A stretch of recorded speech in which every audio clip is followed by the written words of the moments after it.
கர்த்தராகிய இயேசு கிறிஸ்துவின் நாமத்தினாலே நான் உங்களை வாழ்த்துகிறேன். இந்த ஆசீர்வாதத்தின் விடியல் என்று சொல்லக்கூடிய நிகழ்ச்சியிலே இந்த காலை வேளையிலே உங்களை சந்திப்பதில் மிகுந்த மகிழ்ச்சி அடைகிறேன். இந்த நாளில் நான் உங்களோடு கூட பகிர்ந்து கொள்ளும்படியான தேவனுடைய வார்த்தை சங்கீதம் 118:6.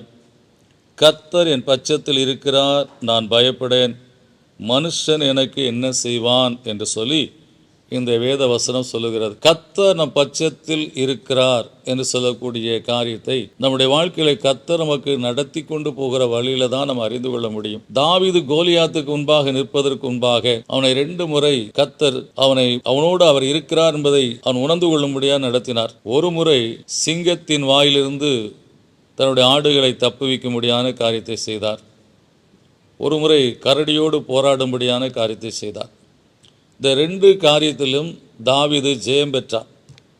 அப்பொழுது அவனுடைய வாழ்க்கையில் கர்த்தர் என்னோடு கூட இல்லை என்று சொன்னால் இந்த சிங்கம் என்னை கொன்று போட்டிருக்கும், இந்த கரடி என்னை பீறி போட்டிருக்கும். எனவே கர்த்தர் என் பட்சத்தில் இருக்கிறார் என்று சொல்லி அதை அவன் உணர்ந்து கொண்டான். அதைத்தான் அவன் சவுலுக்கு முன்பாக சொல்லுகிறான். கர்த்தர் நான் சிங்கத்தோடும் போராடின போது கரடியோடும் போராடின போது என்னோடு இருந்து என்னை காத்தார். நான் என் ஆடுகளை மீட்டுக்கொள்ளும்படியான கிருபையை என்னை கர்த்தர் கொடுத்தார். அதே தேவன் தான் என்னுடைய தேவன், அவர் என் பட்சத்தில் இருக்கிறார்.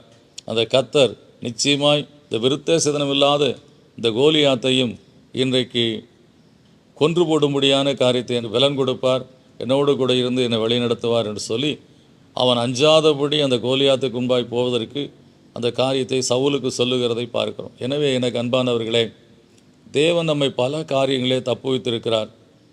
பல காரியங்களிலே நாம் கர்ச்சிக்கிற சிங்கம் போல எவனை விழுங்கலாமோ என்று சொல்லி வகை தேடி சுற்றி கொண்டு இருக்கிற சத்துருடைய வாய்க்கு நாம் தப்புவிக்கப்பட்டிருக்கிறோம். பல காரியத்தில் நாம் வியாதியாக இருந்தபோது நம்முடைய பலவீனத்தில் கர்த்தர் நம்மை அந்த சத்துருவுக்கு விலைக்கு காத்தார். பொருளாதார நெருக்கங்களில் இருந்தபோது கர்த்தர் விலைக்கு காத்தார். குடும்பங்களில் பிரச்சனையோடு பிள்ளைகள் வாழ்க்கையில் பிரச்சனையோடு இருந்தபோது கர்த்தர் அப்படியாய் விலைக்கு காத்து மீண்டுமாய் வாழ்ந்திருக்க முடியாத காரியத்தை கர்த்தர் கட்டளையிட்டார். எனவே இந்த அருமையான காலை வேளையில் கர்த்தர் உங்கள் பட்சத்தில் இருக்கிறார். இன்றைக்கு ஒரு புதிய காரியத்தை நீங்கள் சந்திக்க இருக்கிறீர்கள். தாவீதை போல நீங்கள் சொல்லுங்கள், என்னை சிங்கத்தின் வாய்க்கும் அந்த கரடியினுடைய வாய்க்கும் தப்புவித்த கர்த்தர் இந்த நாளிலும் தப்புவிப்பார் என்று சொல்லக்கூடிய நிச்சயத்தை உங்கள் வாழ்க்கையில் நீங்கள் உறுதியாய் கொண்டு இந்த நாளை நீங்கள் இயேசு கிறிஸ்துவின் நாமத்தினால் சந்திக்கும் போது நிச்சயமாக ஜெயம் கொடுக்கிற தேவன் உங்களுக்கு ஜெயத்தை கொடுக்க உண்மையுள்ளவராக இருக்கிறார்.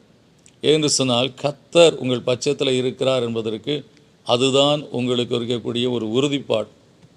எனவே அன்றைக்கு உதவி செய்த கர்த்தர், அன்றைக்கு உங்களை தப்புவித்த கர்த்தர், அன்றைக்கு உங்களை தீங்குக்கு விலைக்கு காத்த கர்த்தர் இன்றைக்கும் தீங்குக்கு விலைக்கு காக்க உண்மையுள்ளவராக இருக்கிறார்.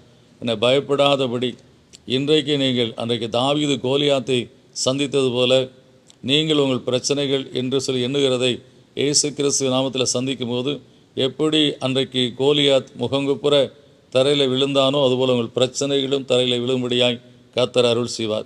கர்த்தர் உங்களோடு இருந்து உங்களை ஆசீர்வதிப்பார், ஜெயத்தை கொடுப்பார். விசுவாசத்தோடு ஜெபிப்போம். நல்ல பிதாவே, நன்றியோடு துதிக்கிறோம், சோத்திரிக்கிறோம்.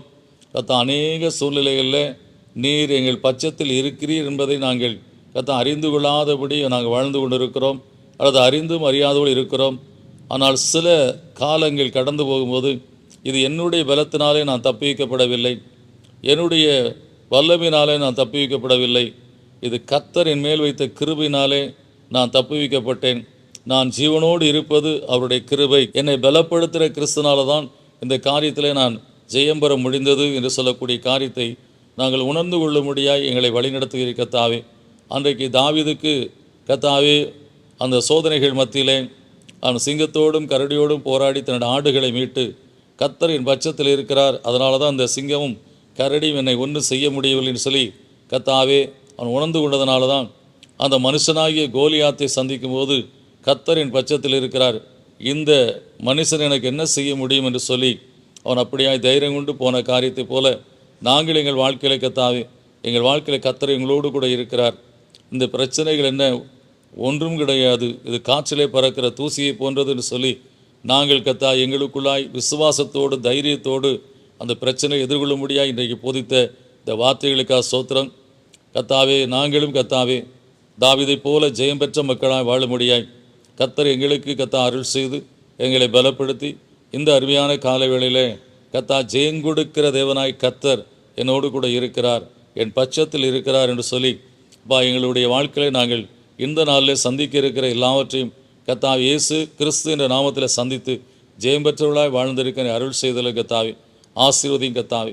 இயேசு கிறிஸ்துவின் நாமத்தினால கேட்கிற ஜீவன் நல்ல பிதாவே, ஆமென். ஜெயம் கொடுக்கிற தேவன் உங்களோடு கூட இருக்கிறார், நிச்சயமாக ஜெயம் கொடுப்பார். விசுவாசத்தோடு இந்த நாளை நீங்கள் துவக்குங்கள். நிச்சயமாக ஜெயத்தை கர்த்தர் கொடுத்து ஆசீர்வதிப்பார். God bless you.